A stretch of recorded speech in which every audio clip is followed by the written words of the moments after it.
I'm going to be starting a new series. I was actually going to think of starting an online business around life coaching, but I thought I'd just create kind of like a mini course, as it were. I'm just going to study a lot of I think, the conundrums that exist around gender within the religion of Islam, just to kind of debunk some of the myths that maybe we kind of grew up with uh, from like a very primitive time through civilization as it's kind of developing, and wondering, to what degree are we trying to practice what the Prophet practiced as kind of like a blessing?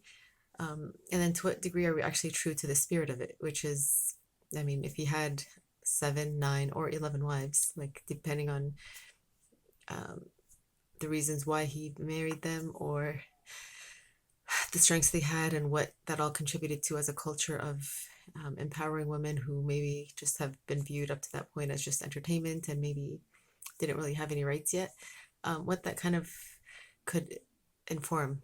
So if you think, if each of the successors of the Prophet, there were four of them that we know: Abu Bakr, Umar, Uthman, and Ali.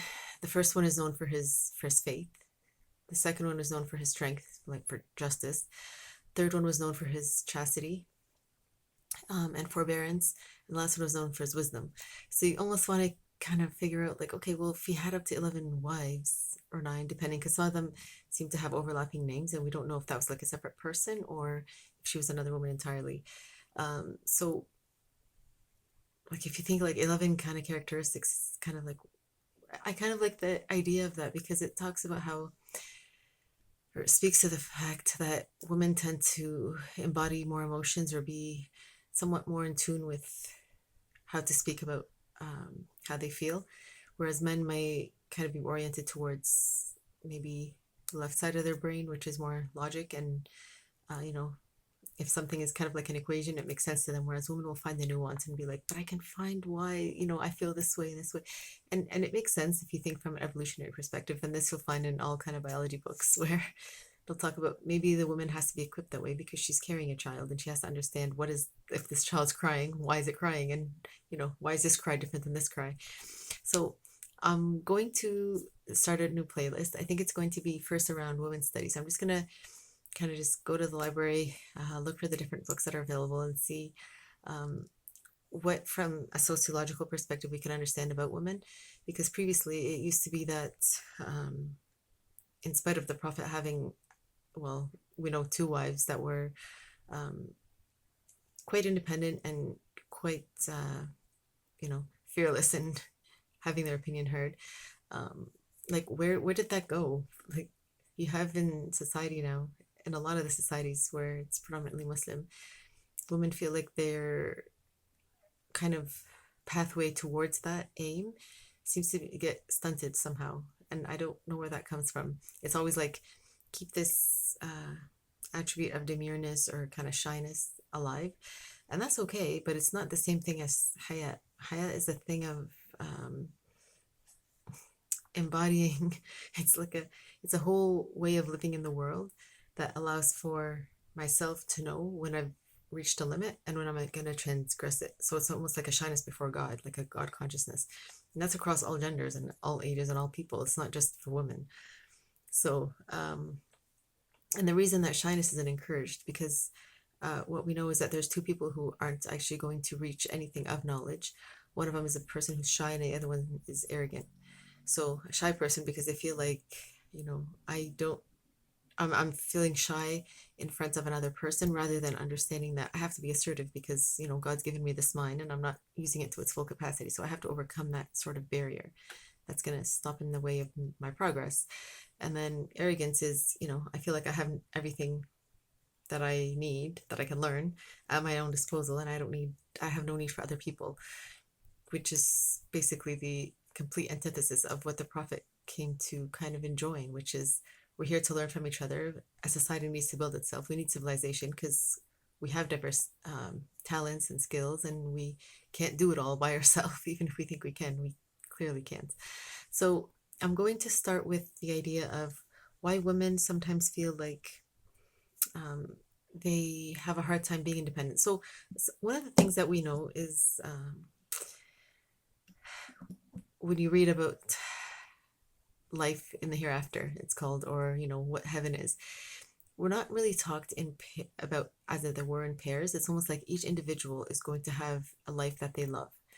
So if you think about it from the cycle of life and rebirth now, and you think, oh, so I might not be with the person that I married in a lifetime before. And then you think, oh yeah. And then you think, well, I really, really love that person. Like like what? And then you're like, oh, I feel like and you're kind of undecided. You're like, I don't know what to think of that. And I don't know how to think of that. But what I do understand is a woman is Mary, for example, she's described as someone who could have been her own person as a man or a woman, meaning she was fine as an independent woman outside of needing a man. So you think of some of the assertive businesswomen today who are very successful, sometimes they won't feel like they need a man in their life. I don't know. I feel that way to some degree, whereas I wouldn't really know how to attribute that to somebody who feels like they just don't have the time because their life is really busy, and they probably wouldn't have the space or the time in their life to create a family. Because sometimes the expectation is you have to sacrifice your career. It's either you have a family or you have a career. And that can be a very difficult choice to make, especially if you've put on, you know, an identity, or you have this identity and you've built your life around it, and then you decide that you might have to give it up because someone comes from a worldview where they don't really want to compromise with you. Then it becomes like I don't know how to kind of negotiate a new idea with you. So that's one thing. Sometimes it's a feeling of, if a person has I was talking about this a little bit in the past, where sometimes you have this feeling of devotion that you have with the universe or with a certain practice, or like a meditative practice, where you want that love and that compassion with somebody else, but you're not close to it, but you're just open to, I'm just going to leave it to time. And, if I meet somebody, I do. If I don't, that's fine too. So when you put that aside regarding women, and then you think of men, I don't really know. I can't speak to what happens in a man's mind, or like how they think about, companionship. What I do understand is that men tend to have different understandings of giving love and receiving love, I think, than women. Women might feel fulfilled by offering love and just giving love. That makes them feel like that sense of satisfaction or fulfillment. Whereas men, I think, receiving it and just kind of being there to accept it is satisfying.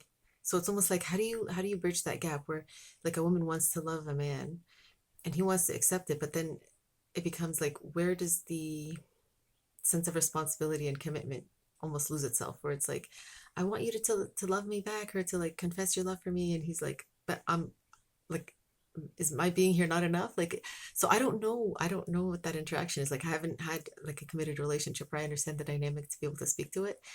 So when I think of that, in the way it's discussed in kind of like eschatology, or when people think about the end of time and think of heaven and the next life, usually it's talked about men who sacrifice in some way are promised a woman who is almost like, can almost encompass a lot of dimension to her. So if you think of the diamond, it's like, oh, I can understand where that idea kind of came from. Where, and sometimes that's actually perplexing, because when I was like, I just can't figure you out, or like, what is it that you want, or, and it's just like your brain works in a completely different way than a man.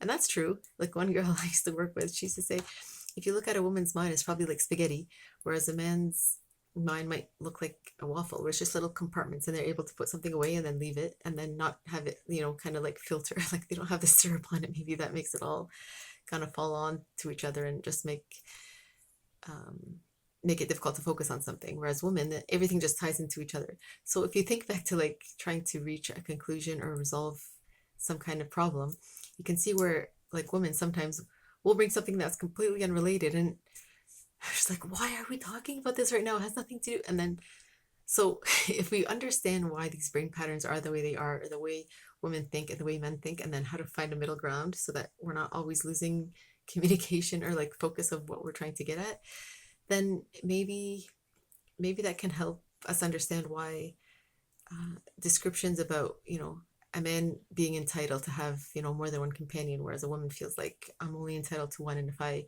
have a divorce or I'm widowed, I'm not allowed to kind of move beyond that, which is, I don't know where that idea or that construct or that belief comes from. So anyway, I'm going to try to debunk that because moving forward, I feel like there's just so much opportunity with civilization, with understanding and like growing communication and cultures and diversity always like, coming up against each other and wondering like, well, you do it this way and we don't think to do it this way. Why not?